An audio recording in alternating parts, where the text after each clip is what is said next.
नमस्कार बच्चों, आप सभी का बहुत बहुत स्वागत एवं अभिनंदन करता हूं आपके अपने यूट्यूब चैनल साइकोलॉजी वाले गुरुजी में। तो आज के इस क्लास में मैं आपको बीए फोर्थ सेमेस्टर के एक ऐसे महत्वपूर्ण टॉपिक के बारे में पढ़ाने वाला हूं जिस टॉपिक का नाम है DID। DID डांस वाला नहीं, बल्कि यह एक मानसिक विकार होता है जिसके बारे में हम लोग विस्तार से समझने वाले हैं। DID का मतलब होता है dissociative identity disorder, short form में इसको DID कहते हैं और हिंदी में इसको मनोविच्छेदी पहचान विकृति कहते हैं। जैसा कि आपको पता है कि यूनिट थर्ड जो है इसमें हम लोग डिसोसिएटिव डिसऑर्डर क्या होता है और इसके प्रकार जितने हैं उनके बारे में विस्तार से पढ़ रहे हैं। तो उसी क्रम में हम लोग जो है आज के इस वीडियो में डिसोसिएटिव आइडेंटिटी डिसऑर्डर क्या होता है, इसके लक्षण क्या होते हैं, इसके कारण क्या होते हैं, इनके बारे में विस्तार से बात करने वाले हैं। वीडियो को स्टार्ट करने से पहले एक छोटे सा रिक्वेस्ट है कि आप लोग पहली बार चैनल विजिट किए हैं तो चैनल को सब्सक्राइब करके बेल नोटिफिकेशन को ऑन भी जरूर कर दीजिएगा। आपने अपने जीवन में या कई फिल्म में या सीरियल में ऐसे व्यक्ति को ज़रूर देखा होगा जो व्यक्ति तो एक ही होता है, लेकिन उसमें क्या है, कई तरह की पर्सनालिटियों का मिश्रण होता है। मतलब किसी क्षण उसका पर्सनालिटी एकदम शांत विनम्र जैसा होगा तो किसी क्षण उसका पर्सनालिटी आक्रामक एवं गुस्सैल जैसा हो जाएगा। ठीक है, तो इसी से संबंधित एक रोग है जिसका नाम डिसोसिएटिव आइडेंटिटी डिसऑर्डर है। इसके बारे में हम लोग विस्तार से समझने वाले हैं। ठीक है, आइए समझते हैं कि जो आपने फिल्म में देखा है, सीरियल में देखा है कि वो एक्चुअली होता क्या है। देखिए, पहले इसे मल्टीपल पर्सनालिटी डिसऑर्डर कहा जाता है। मतलब कि क्या है, बहुआयामी व्यक्तित्व विकृति कहा जाता है। ठीक, यानी कि व्यक्ति एक होता है और उसमें कई तरह के व्यक्तित्व पाए जाते हैं। ठीक है, DID एक ऐसा मानसिक विकार होता है, ठीक, जिसमें एक ही व्यक्ति में व्यक्ति एक होगा। ठीक, ध्यान रखिएगा, उसमें दो अलग अलग आइडेंटिटीज़ यानी कि पर्सनालिटी होती है। यानी कि जो आपका डिसोसिएटिव आइडेंटिटी डिसऑर्डर है, यह एक ऐसा मानसिक विकार है जिसमें क्या है, एक ही व्यक्ति में दो अलग अलग पहचान या व्यक्तित्व पाए जाते हैं और इन आइडेंटिटीज़ को अल्टर कहा जाता है। क्या कहा जाता है? अल्टर कहा जाता है। हर अल्टर की अलग सोच, ठीक, अलग व्यवहार, अलग यादें और अलग बोलने का तरीका हो सकता है। सिंपल फॉर्म में आप समझिए कि जो मनोविच्छेदी विकृति का तीसरा एक महत्वपूर्ण प्रकार जिसका नाम डिसोसिएटिव आइडेंटिटी डिसऑर्डर, जिसके बारे में आज की वीडियो में हम लोग बात कर रहे हैं, यह पहचान से संबंधित विकृति है। ठीक है, इसमें व्यक्ति का जो पहचान होता है वो एक नहीं होता है, बल्कि उसका कई आइडेंटिटीज़ होती है। ठीक है, कई व्यक्तित्व उसमें पाए जाते हैं और हर एक व्यक्तित्व की अलग सोच होगी, अलग व्यवहार, अलग यादें, अलग बोलने का तरीका हो सकता है। ठीक है, इसलिए इसको मल्टीपल पर्सनालिटी भी कहा जाता है। जैसे मान लीजिए मैं एक व्यक्ति हूँ, ठीक, मान लीजिए मैं DID का पेशेंट हूँ, ठीक, तो मैं व्यक्ति एक हूँ। अब मेरे अंदर DID के लक्षण हैं, DID है, तो मैं इस समय आप लोग को पढ़ा रहा हूँ। ठीक, या पढ़ाते पढ़ाते मैं क्या है, इसमें कुछ और आपको आक्रामक व्यवहार करता रहूँ, आपको गाली दूँ या कुछ और कहूँ। ठीक है, तो ये क्या हो जाएगा, मेरे अंदर एक व्यक्ति एक है, उसके अंदर दो अलग अलग, दो या दो से अधिक अलग अलग प्रकार के व्यक्तित्व पाए जाते हैं, तो इन्हीं को हम DID कहते हैं। और आइडेंटिटीज़ को अल्टर कहा जाता है। और ये भी बताया जाता है कि अगर व्यक्ति किसी क्षण एक आइडेंटिटी के अंदर है तो उस आइडेंटिटीज़ की अलग विशेषता होगी, अलग सोच होगा, अलग व्यवहार होगा, अलग यादें, अलग बोलने का तरीका। अगर दूसरे व्यक्तित्व में वो कन्वर्ट हो गया, ठीक है, तो उसका वैसे ही सिस्टम अलग हो जाएगा। एक परिभाषा देखिए, उससे आपको और भी ज़्यादा स्पष्ट हो जाएगा कि व्हाट इज DID। देखिए, विटेन एवं लाड 2003 कहते हैं कि मनोविच्छेदी पहचान विकृति में किसी व्यक्ति में एक ही साथ किसी व्यक्ति में एक ही साथ दो या दो से अधिक अपेक्षाकृत पूरी तरीके से एवं सामान्यतः भिन्न व्यक्तित्व पाए जाते हैं। ठीक है, कहने का मतलब ये क्या है कि विटेन एवं लाड साहब कहते हैं कि जो मनोविच्छेदी पहचान विकृति है उसमें किसी व्यक्ति में एक ही साथ दो अलग अलग प्रकार के पूर्ण रूप से या भिन्न व्यक्तित्व पाए जाते हैं। कहने का मतलब है कि जब कोई व्यक्ति DID का पेशेंट होता है तो उसमें दो या दो से अलग प्रकार के आइडेंटिटीज़ या पर्सनालिटी पाए जाते हैं। तो व्यक्ति जिस आइडेंटिटी में रहता है वो पूरी तरीके से रहता है। फिर जब वो दूसरे आइडेंटिटी में स्विच करता है तो वो कह रहे पहली वाले आइडेंटिटी से पूरी तरीके से भिन्न हो जाएगा। जैसे पहली वाली आइडेंटिटी वाला जो पर्सनालिटी है वह हिंदी बोलना पसंद करता है, तो दूसरे वाला आइडेंटिटी क्या है, वो अंग्रेजी बोलना पसंद करता है। हर एक चीज़ याद हो जाएगा, वो अपना उम्र, लिंग, पहचान, ठीक है, उसका पसंद नापसंद हर एक चेंज हो जाएगा। तो इसी को हम कहते हैं मनोविच्छेदी पहचान विकृति। अब बात करते हैं कुछ मुख्य विशेषताएं इसकी क्या होती है, इसको आप लक्षण भी समझ सकते हैं। यहाँ पे हालांकि हमने अलग से लक्षण लिया है, लेकिन इसको भी आप जो है एज ए सिम्टम में समझ सकते हैं। देखिए, जो डीआरडी के पेशेंट होते हैं, सबसे पहला उनमें होता है कि मल्टीपल आइडेंटिटी। मतलब क्या है, उनमें डीआरडी जो पेशेंट होते हैं उनमें 2 या 2 से अधिक व्यक्तित्व पाया जाता है या उनकी पहचान होती है, ठीक है। और उन पहचान में हर पहचान की अलग एक जो है सोच होता है, अलग व्यवहार होता है, अलग बोलने का तरीका होता है, अलग व्यवहार शैली होती है, ठीक। तो ये पहली विशेषता आप ध्यान रखिए कि उनमें ये 2 या 2 से अधिक व्यक्तित्व पाए जाएंगे। दूसरा, आइडेंटिटी स्विचिंग। जो डीआरडी का पेशेंट होगा वो क्या है, उसमें एक पहचान से दूसरी पहचान में इतना जल्दी वो कन्वर्ट होता है, ठीक है।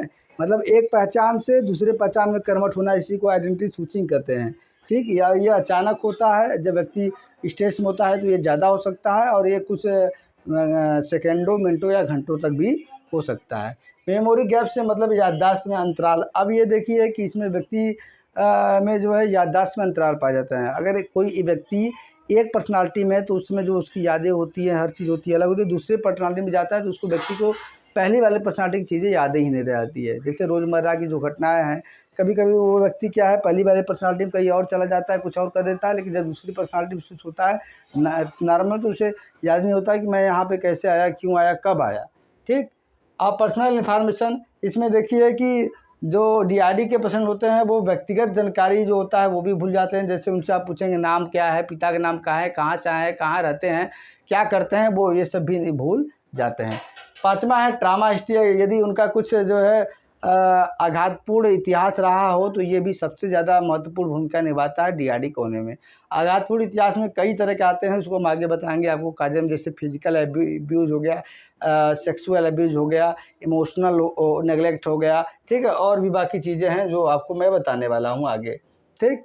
अब आइए हम बात करते हैं कि clinical picture symptoms of DRD, यानी कि कैसे आप किसी व्यक्ति को ये कह सकते हैं कि ये डीआरडी के पेशेंट है। तो उसके लिए क्या है, मनोवैज्ञानिक हर रोग का, मानसिक रोग का लक्षण बताते हैं। जिस तरीके से आपको कोई शारीरिक रोग है तो लक्षण के आधार पर आप कह देते हैं कि हाँ मुझे ये रोग हुआ है, ठीक। उसी तरीके से मानसिक रोगी में भी कुछ लक्षण परिलक्षित होते हैं जिनके आधार पर आप कह सकते हैं कि व्यक्ति में ये लक्षण पाया जाता है। सबसे पहला है प्रेजेंस ऑफ मल्टीपल आइडेंटिटी। मतलब क्या है, बहु व्यक्तित्व इनके अंदर जो है उपस्थित होंगे। ये व्यक्ति में 2 या 2 से अधिक व्यक्तित्व पाए जाते हैं, और ये अलग अलग आइडेंटिटीज की भूमिका में जब होते हैं तो उनका जो है हर एक चीज़ बदल जाता है, व्यवहार शैली हर एक चीज़ बदल जाता है। तीसरा, मेमोरी लॉस एमनेसिया। ऐसे व्यक्ति क्या होते हैं कि ये एमनेसिया के पेशेंट भी हो जाते हैं, मतलब स्मृति लोप उनका हो जाता है। उनके स्मृति की कुछ जुड़ी जानकारी जो होती है वो समाप्त हो जाती है। जैसे रोज़मर्रा की घटना है, किसी और चीज़ की यादें जो होती है वो मिट जाती है। तीसरा है आइडेंटिटी कन्फ्यूजन। ऐसे व्यक्ति को अब चूँकि आप जानते हैं कि ऐसे व्यक्ति में बहु व्यक्तित्व पाया जाता है, मतलब व्यक्ति एक होता है, वो अलग अलग पर्सनालिटी उसके अंदर पाई जाती है, तो उसको कन्फ्यूजन होता है कि वास्तव में मैं हूँ कौन। उसे इसी में जो है हमेशा संदेह रहता है। पहचान संबंधी सहमति तथा सडन चेंज इन बिहेवियर। उसके व्यवहार में जो परिवर्तन आता है डीआरडी वाले के, अचानक आता है, तीव्र आता है, और जब स्ट्रेस में होता है तो ज़्यादा चांसेस बढ़ जाते हैं व्यवहार में परिवर्तन होने के। जैसे आपने फिल्म में देखा होगा, एक व्यक्ति नॉर्मल लाइफ में रहता है, कई फिल्म ऐसे आप देखे होंगे, नॉर्मल बात कर रहा है, बात करते करते करते जो उसका जो है चेंज हो गया उसका पर्सनालिटी, तो वो लगेगा मारने पीटने, दूसरी आवाज़ बात करेगा, ठीक है। तो यही होता है सडन चेंज बिहेवियर। 5वां है डीपर्सनलाइजेशन। डीपर्सनलाइजेशन मतलब क्या है, व्यक्ति स्वयं को अपने आप से अलग महसूस करता है, ठीक है। व्यक्ति कहता है कि मेरे अंदर तो कुछ और ही है, मैं जो बाहर दिख रहा हूँ मैं ये नहीं है, मेरे अंदर तो कुछ और ही मुझे महसूस हो रहा है। व्यक्ति ऐसा कह रहा है कि ऐसा मुझे लगता है कि मेरी जो ज़िंदगी है फिल्म के सीन की तरह चल रही है। इसी को पर्सनलाइजेशन कहते हैं यानी कि व्यक्ति को अपने आप को अपने से अलग महसूस करता है। फिर डीरियलाइजेशन मतलब क्या होता है, वास्तविकता से अलगाव। इसका मतलब ये होता है कि व्यक्ति जो डीआरडी का पेशेंट होता है वो उसे हर चीज़ जो है नकली लगता है, हर चीज़ जो उसे बनावटी लगता है। उसे वो सोचता है कि जो लोग मेरे आसपास हैं, जो समाज है, जो व्यक्ति है, हर चीज़ जो है बनावटी है, नकली है, इसमें कोई सच्चाई नहीं है। इमोशनल प्रॉब्लम ऐसे जो व्यक्ति होते हैं उनमें जो है आप देखेंगे तो संवेगात्मक समस्याएं भी ज़्यादा परिलक्षित होती है। जैसे वो अधिकतर स्ट्रेस में रहेंगे, एंग्जाइटी चिंता में रहेंगे, उसके बाद डिप्रेशन हो सकता है, ठीक है। इस जो इमोशनल प्रॉब्लम है उनके अंदर परिलक्षित हो गए हैं। तो there are 6 major symptoms in the DID patient. By this symptom you can identify the patient of DID. Let's move forward. आगे बढ़ते हैं इटियोलॉजी यानी कि काजेज ऑफ डीआईडी। डीआईडी के कारण क्या होते हैं? देखिए आप कोई भी चीज़ व्यक्ति के अंदर तो ऐसे पनपता नहीं है, उसके पीछे कोई कारण जरूर होगा। तो बात करते हैं सबसे महत्वपूर्ण कारण जो है डीआईडी को उत्पन्न करने में, वो है ए चाइल्डहुड ट्रामा। ठीक, मतलब बचपन में जो आघात मिलता है, किसी व्यक्ति को बचपन में जो आघात मिला है वो सबसे ज़्यादा उसके अंदर डीआईडी उत्पन्न करने के चांसेस को बढ़ाता है। इसमें देखिए ये फिजिकल एब्यूज है, मतलब अगर कोई किसी बच्चे को जो है गाली गलौज, उसके साथ मारपीट, शारीरिक मारपीट किया जाए तो वो ये चीज़ें क्या है, इन चीज़ों से वो बचने के लिए क्या करता है, अपने अंदर कई तरह की पर्सनालिटी को डेवलप कर लेता है। फिर सेक्सुअल एब्यूज मतलब उसके साथ जो है सेक्सुअली गाली गलौज किया गया हो या उसका शारीरिक जो है शोषण किया गया हो, ठीक है, यानी कि यौन शोषण उसका किया गया हो, तो ये चीज़ें भी जो है व्यक्ति को ट्रामा में पहुंचा देती है। और ट्रामा से बचने के लिए व्यक्ति अपने आप को डीआईडी में कन्वर्ट करता है। इमोशनल नेगलेक्ट, अगर किसी व्यक्ति को किसी बच्चे को, माफ़ कीजिएगा, किसी बच्चे को जहाँ वो रहता है उसके माता पिता के द्वारा, उसके परिवार के द्वारा यदि सामूहिक रूप से जब उसे ज़रूरत हो कि मुझे इमोशनली सपोर्ट मेरे परिवार से मिले, मेरे घर से मिले, मेरे पड़ोस से, मेरे गुरुजी से, मेरे समाज से, तो अगर उस समय नहीं सपोर्ट किया जाता है, उसमें उसको तिरस्कार कर दिया जाता है, तो वो चीज़ें व्यक्ति को अंदर डीआईडी उत्पन्न कर देती है। क्योंकि वो चीज़ें बचपन की जो चीज़ें होती है ना, कि बचपन में बच्चा जो है अभी पका नहीं होता है, वो कच्चे मट्टी की तरह होता है, ठीक है, साना होता है बस। अब उस समय जो भी चीज़ उसे आप देंगे तो वो चटक जाएगा, उसका जो है आकार प्रकार में परिवर्तन हो जाएगा, ठीक है। फिर पकने के बाद भी बच्चे के अंदर वो चीज़ें समाप्त नहीं होती है। सेवरल चाइल्डहुड ट्रामा, गंभीर अगर बचपन में कोई आघात लगा हो, जैसे आप मान लीजिए कि अगर मेंटली कोई आघात लगा हो, ब्रेन में कोई इंजरी हो या अन्य कोई समस्या हो, तो इसके वजह से बच्चे क्या है के अंदर डीआईडी उत्पन्न होने के चांसेस बढ़ते हैं। अब dissociation as a defence mechanism, दूसरा कारण है कि बच्चे जो मनोविच्छेदन है वो क्या है एक रक्षा युक्ति के रूप में उसका इस्तेमाल करते हैं, जिससे उसके अंदर डीआईडी उत्पन्न हो जाता है। बच्चा जो दर्दनाक अनुभव से मिला हुआ है उससे बचने के लिए एक अलग तरह की पर्सनालिटी अपने अंदर डेवलप कर देता है, जिसे जो है ये डीआईडी कहते हैं। और वो कई तरह की पर्सनालिटी अपने अंदर डेवलप करता है जिससे इससे बच सके।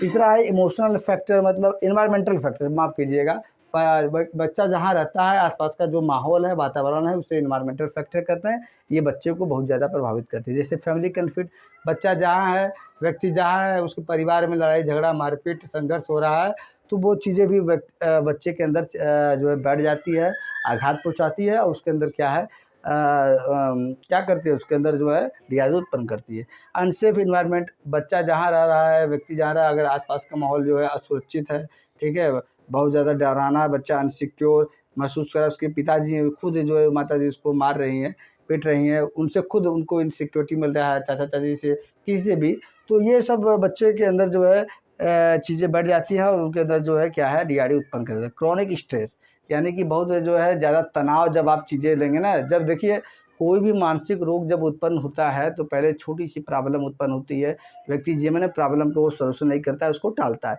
फिर धीरे धीरे उससे स्ट्रेस उत्पन्न होता है। स्ट्रेस के स्तर पे भी अगर नहीं करेगा वो स्ट्रेस क्रॉनिक हो जाता है, बहुत ज़्यादा हो जाता है। और जब स्ट्रेस क्रॉनिक हो जाता है it is converted to various mental disorder, विभिन्न प्रकार के मानसिक विकृति में ये कन्वर्ट हो जाता है। और उन्हीं में से एक क्या है डीआईडी, यानी कि dissociative identity disorder.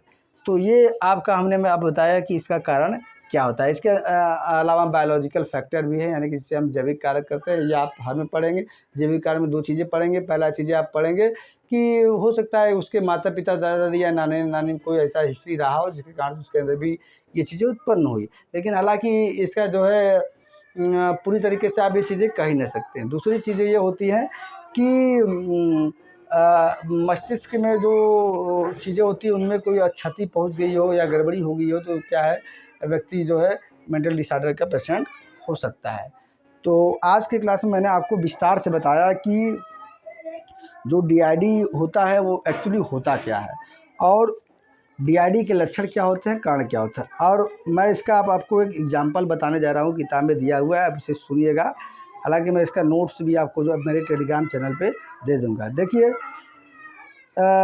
Margaret B, ठीक, नेमिया ने डीआईडी के उदाहरण के रूप में 38 वर्षीय महिला मार्गेट बी का वर्णन किया। मतलब एक 38 वर्ष की महिला है जिसका नाम क्या है, मार्गेट बी।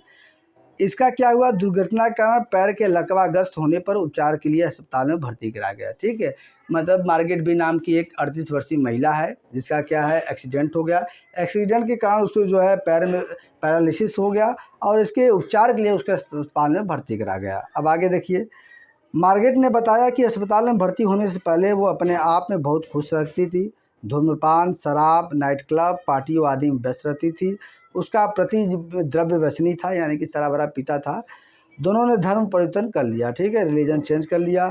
पति ने उसके बाद शराब पीना छोड़ दिया और वह भी सामाजिक गतिविधियां कम करके चर्च के कार्यों में व्यस्त हो गई। जांच करने में पता चला कि उसे प्रायः एक आवाज़ सुनाई पड़ती थी जो उससे कुछ कहने एवं करने को कहती थी। अब देखिए, ऐसा सभी लोगों के साथ होता है, रिलेट कीजिएगा। वो भूत प्रेत नहीं होता है, वो डीआईडी होता है। उसके अनुसार आवाज़ काफ़ी डरावनी होती थी। इसके पश्चात उससे कहा गया कि ठीक है, उसे अपने अंदर प्रवेश करने दो। उसने आंखें बंद कर ली, मुट्ठी बांध ली और कुछ क्षण के लिए मुंह बनाया। इस बीच उसे अगल बगल के लोगों का ज्ञान नहीं रहा। अचानक उसने आँख खोली और कहा कि उसका नाम हैरियट है।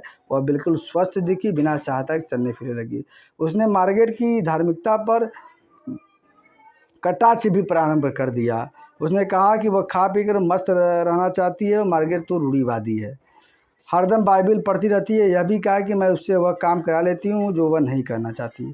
उसे मैं कष्ट भी देती हूँ। कुछ देर बाद जो इंटरव्यू लेने वाले हैं उन्होंने कहा, अच्छा छोड़ो, अब मार्गेट को वापस बुलाओ। उसने फिर मुट्ठी बंद की और मुंह बनाया। मार्गेट वापस आ गई। उसने लकवाग्रस्त, सिरदर्द, कमर दर्द की शिकायत पहले की तरह प्रारंभ कर दी और वह कुछ क्षणों तक हर बात से विस्मित दिखी, यानी कि कुछ क्षणों तक हर बात को जो है उसे याद नहीं रहा। तो इस उदाहरण में एक ही रोगी के 2 व्यक्तियों का वर्णन मिलता है। मनोविच्छेदी पहचान विकृति केसों में ऐसा देखने को मिलता है कि एक ही व्यक्ति में 2 या 2 से अधिक व्यक्तित्व समय समय पर सक्रिय हो जाते हैं, परंतु वे दोनों एक दूसरे से भिन्न होते हैं। तो यहाँ पे मैंने आपको एक एग्जाम्पल के माध्यम से भी बताया कि कैसे एक ही व्यक्ति में जो एक मार्गेट नाम की 38 वर्षीय महिला थी जिसका एक्सीडेंट हो जाता है। एक्सीडेंट होने के कारण उसके पैर में पैरालिसिस हो जाता है। इसके उपचार के लिए उसको जो है भर्ती कराया जाता है। कहाँ, अस्पताल में। वो डॉक्टरों को बताता है कि पहले जो है वो उसकी ज़िंदगी बहुत ज़्यादा खुश थी। वो शराब पीती थी, नाइट क्लब करती थी, पार्टी करती थी। उसके पति भी ये सब चीज़ें करते थे। बाद में उसके पति ने जो है धर्म चेंज कर लिया और वो जो है चर्च के कार्यों में व्यस्त हो गए और उसने भी जो है इन चीज़ों को छोड़कर वो भी इस सब कार्यों में ज़्यादा व्यस्त हो गया। यही से उसके अंदर क्या है, मल्टीपल पर्सनालिटी डिसऑर्डर उत्पन्न हुआ, क्योंकि सडन उसका चेंज हो गया।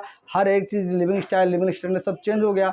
तो वो चीज़ें उसके अंदर कहीं ना कहीं खल रही थी। तो वो एक पर्सनालिटी बन के, एक आइडेंटिटी बन के उसके अंदर व्याप्त हो गई।